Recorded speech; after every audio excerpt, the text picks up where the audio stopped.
कृष्ण वंदे जगद्गुरुम्।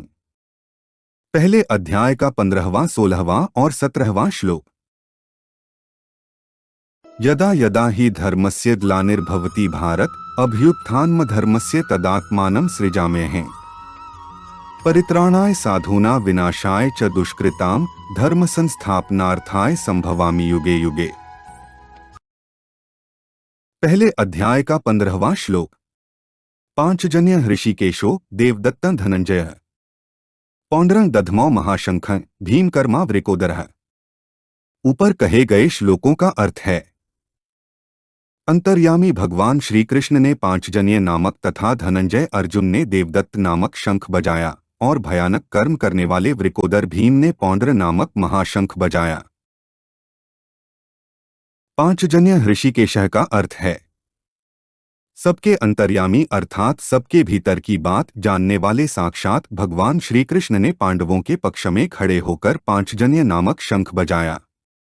भगवान ने पंचजन नामक शंखरूपधारी दैत्य को मारकर उसको शंखरूप से ग्रहण किया था, इसलिए इस शंख का नाम पांचजन्य हो गया।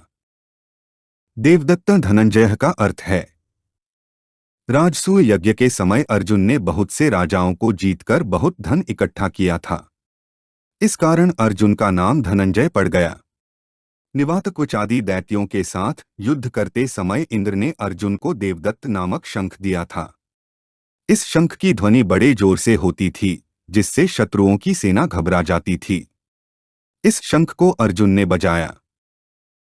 पौंड्रं दधमौ महाशंख भीमकर्मा वृकोदरः का अर्थ है हिडिंबासुर, बकासुर, जटासुर आदि असुरों तथा कीचक, जरासंध आदि बलवान वीरों को मारने के कारण भीमसेन का नाम भीमकर्मा पड़ गया।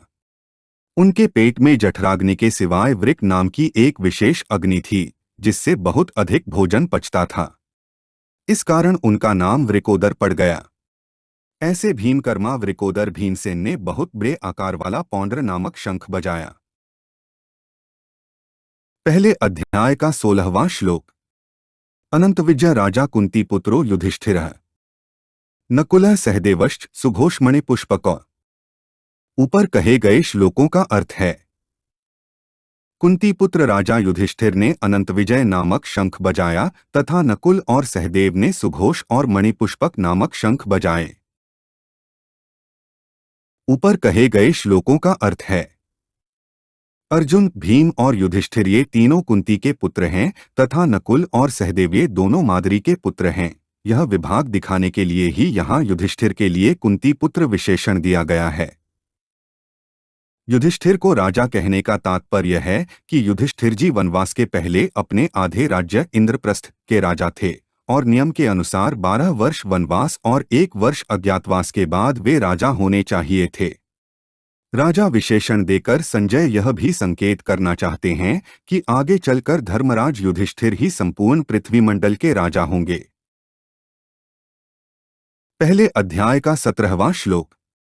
काश्यश्च परमेश्वासः शिखंडी च महारथः धृष्टद्युम्नो विराटश्च सात्यकिश्चापराजितः। ऊपर कहे हुए श्लोकों का अर्थ है हे राजन, श्रेष्ठ धनुष वाले काशीराज और महारथी शिखंडी तथा धृष्टद्युम्न एवं राजा विराट और अजय सात्यकी, राजा द्रुपद और द्रौपदी के 5 पुत्र तथा लंबी लंबी भुजाओं वाले सुभद्रा पुत्र अभिमन्यु, इन सभी ने सब ओर से अलग अलग अपने अपने शंख बजाए। ऊपर कहे गए श्लोकों का अर्थ है महारथी शिखंडी बहुत शूरवीर था। यह पहले जन्म में स्त्री काशीराज की कन्या अम्बा था और इस जन्म में भी राजा द्रुपद को पुत्री रूप से प्राप्त हुआ था। आगे चलकर यही शिखंडी स्थूनाकर्ण नामक यक्ष से पुरुषत्व प्राप्त करके पुरुष बना। भीष्म जी इन सब बातों को जानते थे और शिखंडी को स्त्री ही समझते थे, इस कारण वे इस पर बाण नहीं चलाते थे। अर्जुन ने युद्ध के समय इसी को आगे करके भीष्म जी पर बाण चलाए और उनको रथ से नीचे गिरा दिया। अर्जुन का पुत्र अभिमन्यु बहुत शूरवीर था। युद्ध के समय इसने द्रोण निर्मित चक्रव्यूह में घुसकर अपने पराक्रम से बहुत से वीरों का संहार किया। अंत में कौरवसेना के 6 महारथियों ने इसको अन्यायपूर्वक घेरकर इस पर शस्त्र अस्त्र चलाए।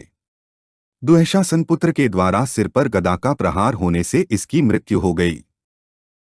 संजय ने शंखवादन के वर्णन में कौरव सेना के शूरवीरों में से केवल भीष्म जी का ही नाम लिया और पांडव सेना के शूरवीरों में से भगवान श्री कृष्ण, अर्जुन, भीम आदि 18 वीरों के नाम लिए। हमारे चैनल को सब्सक्राइब करें। अगर यह जानकारी आपको अच्छी लगी तो वीडियो को लाइक करें, वीडियो को अपने दोस्तों के साथ शेयर करें, अपने सुझाव हमें कमेंट करके बताएं। जय श्री कृष्णा।